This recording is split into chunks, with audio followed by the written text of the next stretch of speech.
Hello and welcome to this week's In My Mug. I'm your host this week, Alex. This is episode 631. This week we're spoiling you with a Geisha from Costa Rica.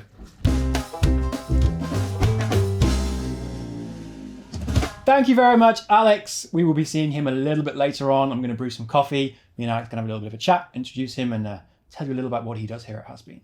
So this week we are spoiling you. We really are. We've got a Geisha from Costa Rica. Now, last week we had a coffee from Toño, which is another farm from the Aguilera brothers. And this is from Licho. Now, if you want to find out a little bit more about Licho, our relationship with them, we've been getting coffee from them for more years than I can remember. And Steve has told it a lot of times. So if you go back to episode 608, I will put a little link in the description and maybe a little card up here if you're on YouTube. You can go and watch that and hear from Steve as he walks through Stockholm talking about Licho.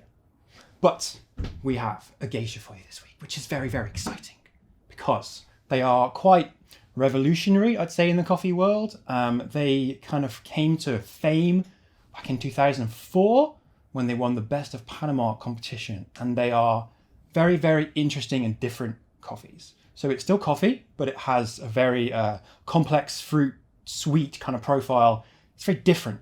I'm a big beer fan, and I've always enjoyed beers that taste like beer but different. So in the older days, you get Sriracha Ace as a hop, which is really, really interesting.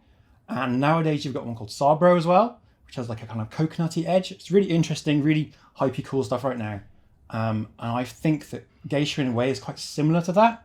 It offers delicious coffee kind of experience, but with these different, really interesting, sweet, juicy, tasty, fruity flavor notes.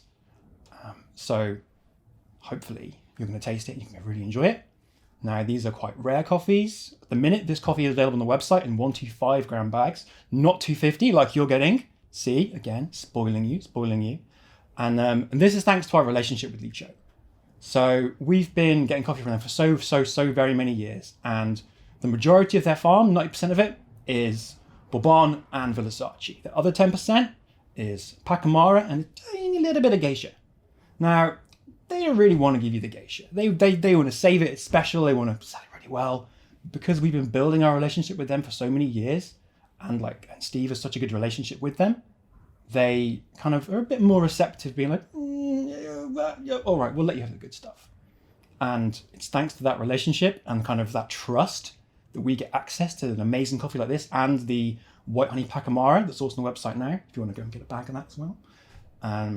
So it's really thanks to the relationship that we're able to get this coffee, have this coffee, and then share it with all of you lovely subscribers when it really is a super fancy one.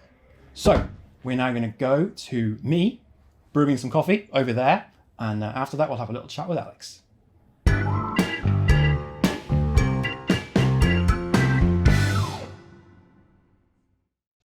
Okay, so welcome to our training room. We're going to brew some coffee. Now, I don't believe there's any right answers when it comes to brewing coffee. I think it's all about finding what works best for you. And I'm going to share with you how I brew Kalita waves, and we'll see what you think. So, get some water, rinse, filter, because this is very important to wash away that papery taste. Okay, so we are brewing with 18 grams of coffee, and we're going to put 300 grams of water on it. We're going to keep it relatively simple. We're going to do it in 3 pours. Nice even bit of coffee in there. For the first pour, we are going to go for 60 grams. To saturate all of the coffee.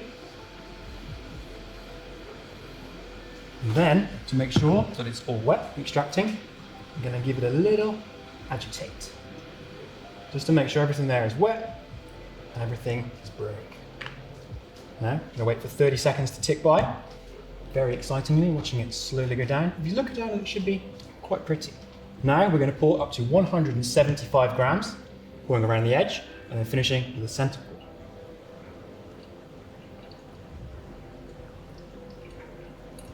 pour. Around the edge, up to about 120, and then moving to the middle, up to 175. Making sure everything's nice and wet in there. And then that center pour is going to spin the coffee around and help get everything moving. Now we're going to wait until 1 minute and 15 seconds. We're going to do our final pour. That one's going to take it all up to 300, and then we're done.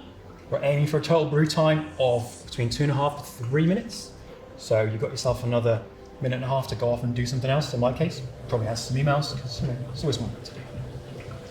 Here we go, coming up to 112, 13, 14, and 15. Round the edge of the whey filter, get all the coffee back into the bed.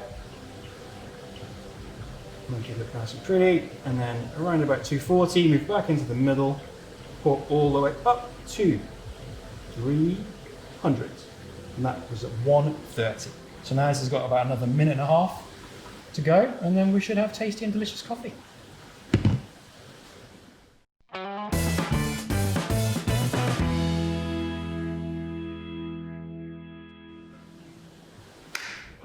Hello again, wasn't that fun?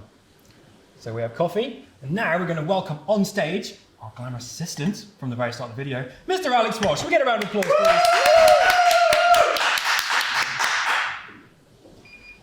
Get these things out of the way really quickly. Hello there, Alex. Hi. Welcome to my mug. Thank you very much for coming on here and sharing some delicious coffee with me. Thank you for having me. It's a pleasure. It's a pleasure. There we go. If you want to grab one of those for me. Now, I wouldn't recommend sipping straight away. A week or two ago, I was with Roland, and he was like, wait. And I think we waited for about 10 minutes. He was like, I can taste it now, it's delicious. Let's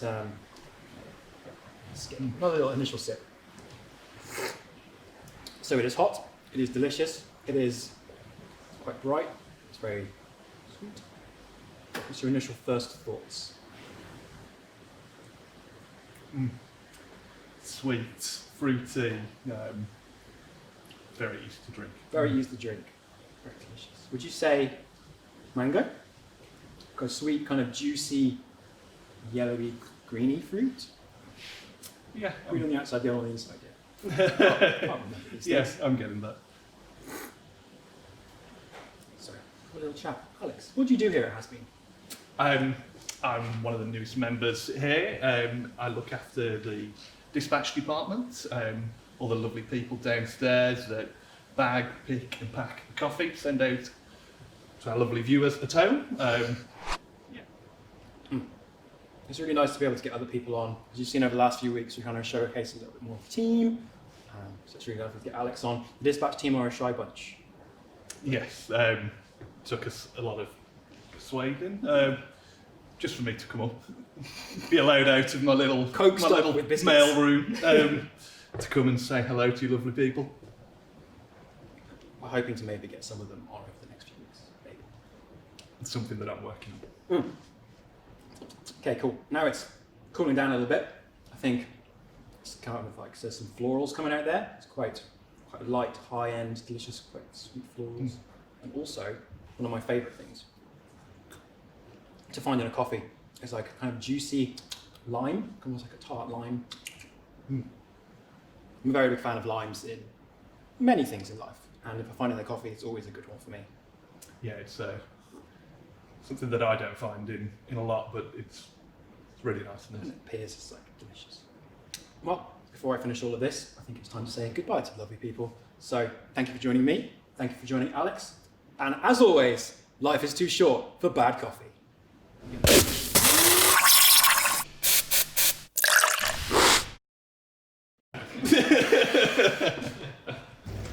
Hand over to Chris, who'll tell you a bit about it.